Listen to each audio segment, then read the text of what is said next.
James Harden scores 37. Big Rockets win. We'll hear from James and Russell Westbrook coming up moments live from Houston. But now we go live to Secaucus, where Joe Borgia is there, the senior vice president of replay and referee operations, to talk about some of the things that happened throughout the first weekend of the NBA playoffs. Joe, good to see you.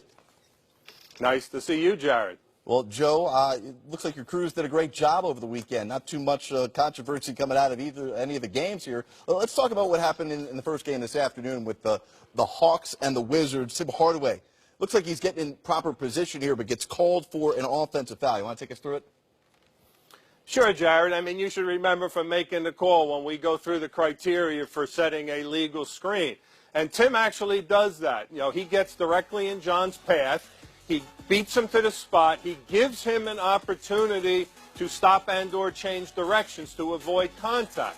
The problem with it, though, is after he does all that, right at the end, at the last minute, he throws his two arms forward and he chucks John and knocks him and pushes him off balance. So therefore, he went from being in a legal position to an illegal position and got called for the offensive foul. Yeah, I would have nailed that one, Joe. I would have got that one right. Like I got all of them right on making the call. Let's go to a later point in the game with Markieff Morris. He gets fouled, and the clock goes to zeros at the half. Take us through what the officials are doing here when there's no time on the clock looking at this replay. Well, this is a situation where the referees have to come to the replay center to us. So what we have is a field goal that is released by Markieff, and then he is fouled, and the game clock goes to zero. So that's the trigger to come to replay. So the official that called the foul, Derek, he's talking to the replay center official, Brian, and he tells him, I have the foul here. We freeze the video, and when we froze the video, there was 1/10 of a second on the game clock. So the crew reset the game clock to 1/10, and Markieff shot 3 free throws.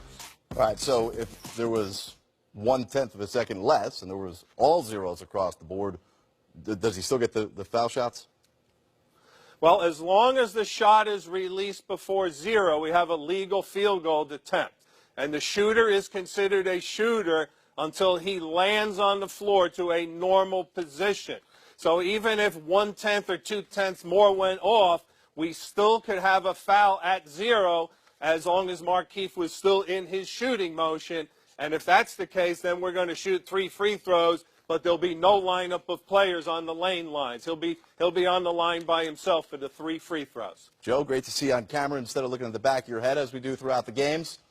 Great work. Thank you, Jared. It's great to see you. Thanks for having me. Look forward to checking in with you throughout the course of the playoffs. Senior Vice President of Replay and Referee Operations, Joe Borgia.